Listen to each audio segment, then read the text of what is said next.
So I wanted to discuss an aspect of the Twitter files that have been revealed over the last 2 months or so by the journalist Matt Taibbi and others regarding the surveillance and interference going on via Twitter from US government agencies, in essence. So I was watching the other day an interesting point that was made by Glenn Greenwald in discussion with Brianna Joy Gray. Made an interesting point about archives and access to archives and how much we're actually given access to, and when it's worthwhile accessing an archive, or at least relating to the question of how worthwhile it is to access an archive. So here's just briefly what he had to say. So we can just listen to this.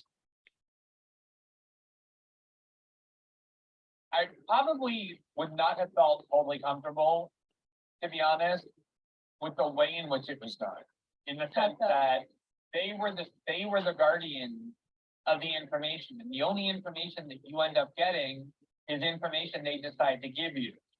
And I'm not willing to kind of be manipulated by the possibility that people are handpicking what they want me to see or don't want me to see, because that can end up causing me or putting me in a position where I'm unwittingly serving as a spokesperson for an agenda that is not mine. Well, I mean, that's kind of a big deal. Isn't that kind of a significant critique? And I think probably one of the only good faith critiques that's come down about everybody, including people whose journalism I respect so much, like Matt Taibbi, is that if you aren't able to have direct access to the primary documents, if you are, to your point, being served up some kind of sliver. I mean, I've seen that act in like a call-in situation. What about censorship of the left? And he said, well, I just haven't seen very much of that. And maybe that's true. Maybe Twitter just had not that much interest in censoring the left. Fine. But when you are only getting a piece of the pie, it puts someone who is a good faith actor like Matt Taibbi in the position of making a representation, like Twitter wasn't that focused on censoring the left, that he might not be able to realistically speak to truthfully because he only has a piece of the picture. Right. All he can say is I didn't see it. And the reason he maybe didn't see it is because he wasn't shown it. So I guess again, first of all, let me just say that there were no real left-wing journalists brought in, although Frank. So what they're saying here is that they're saying that Matt Taibbi and others were not given unfettered access to an entire archive. It was only partial, curated access, in a sense, up to a certain point. Potentially the idea that you're only being allowed to see what somebody else wants you to see. And the proof of this being that the information that's come out has tended to favor the opinion of, say, the Republican right, the Trumpist right in America, which can see that from the information that's come out and has been presented by or discovered by Matt Taibbi and others, that they were the focus of attention from government agencies. So the point that also Brianna makes then is, well, if in their searches, people like Taibbi have been given access to an archive of information, were they interested enough to look for evidence that there was similar intent to suppress the voice of the left from government agencies in their contacts with Twitter? So in a sense, it's we're at the mercy of the researcher in what he chose to look for as well. So, these are serious points. And as far as I can see, there are two general aspects to it.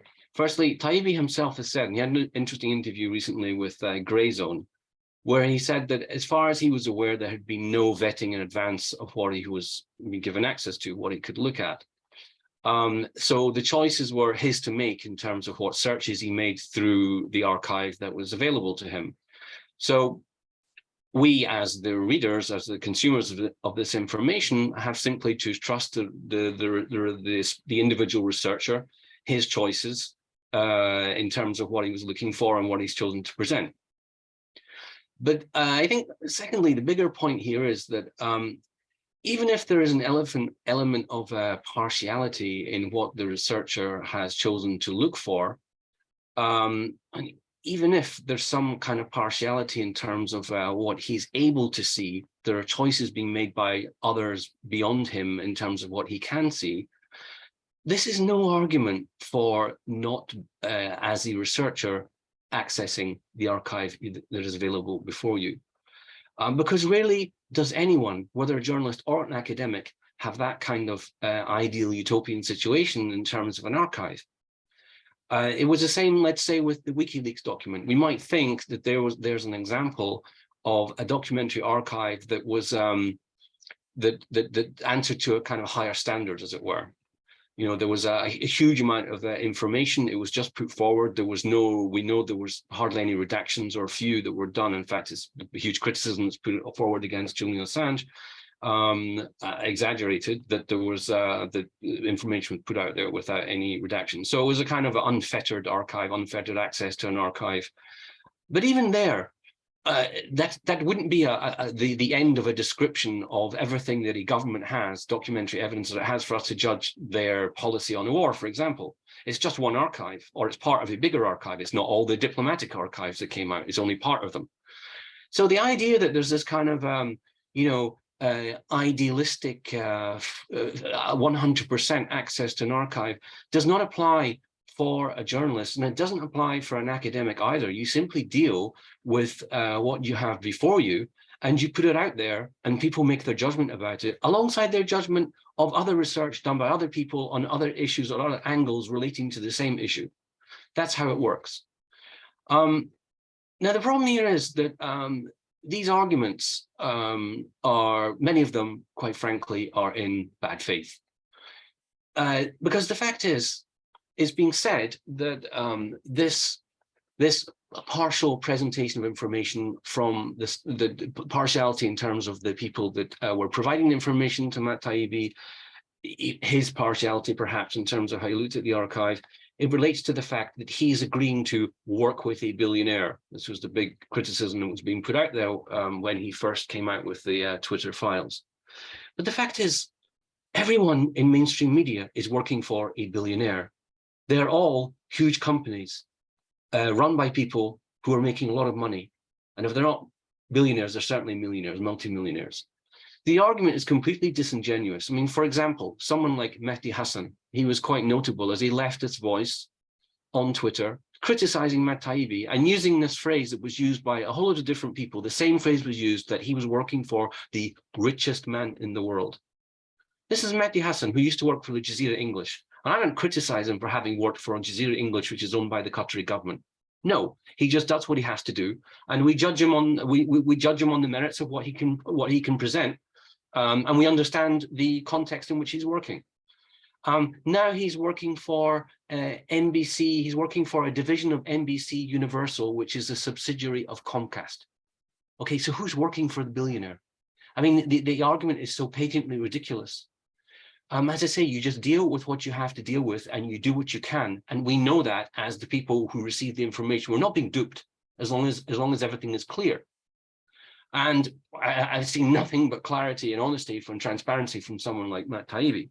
And it's clear too where Mehdi Hasan works and where he's coming from when he was with Jazeera and now on his Peacock TV or whatever it's called. So but the third thing here, and really what is problematic and what this shows, is the fact is the element of inbuilt partiality that is happening with the coverage you get in mainstream media. The idea is that you're not a journalist who is looking for information in an impartial manner, and wherever the chips may fall with the information you come across in the story that you're looking at, then you report it. No, what is important here is the narrative in the first place, and on the basis of that, what you look for as a story and how you write that story is judged. So there's a kind of inbuilt fundamental political bias that's going on here. And the problem with what Matt Taibbi was doing in the view of Mehdi Hasan and a whole lot of other people who repeated exactly the same words that he was repeating about working for a billionaire and trying to dismiss the credibility of the Twitter files and find any way to undermine the whole project. They were coming from a particular view that said this is all to the benefit of the Trumpist right. Therefore, we are not interested in this information. That is the basis of their journalistic approach here. Now, you know, from an old school journalistic perspective, and I used to work in journalism, that is not how it works. I mean, it's ridiculous. It's a complete farce, to be quite honest. It reminds me too of something I came across before, which is the way when I working for Reuters, the way many Israeli journalists and Reuters would work. You realize after a while, they were not working for Reuters primarily. They were working for the state of Israel as they understood the interests of the state of Israel to be. And that impacted the way they were presenting information. And they got away with it, and they get away with it for various reasons to do with the understanding, the world understandings, the worldview of editors in London, etc., etc. They get away with it. But there's something similar going on. There's not the idea of dealing with information anymore. I think it's really changed in the last 20, 30 years, where the information takes you where it will take you, and you deal with it as it is and let the chips fall where they will. No, that's not what's going on anymore. In fact, the whole idea here, I think it was kind of made very obvious at the beginning of the Trump era in 2016. There was an interesting article that came out in the New York Times.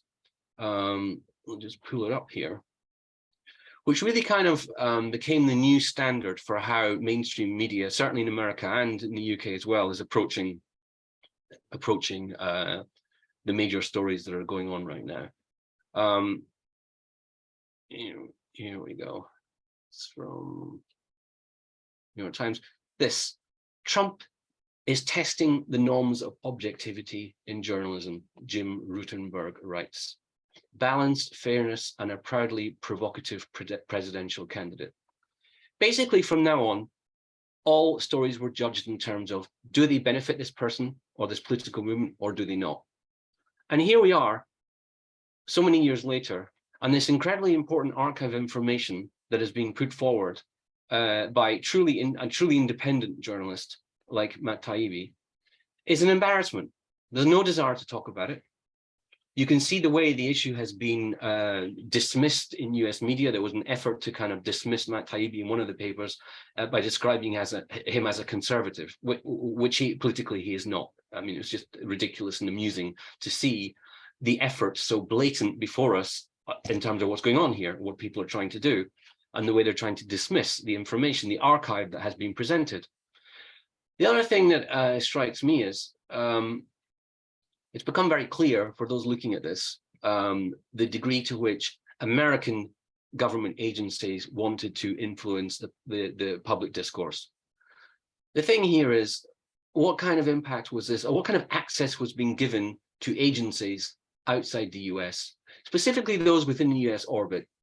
We know there's something called the Five Eyes. You know, there's cooperation between certain agencies of the five Anglophone countries.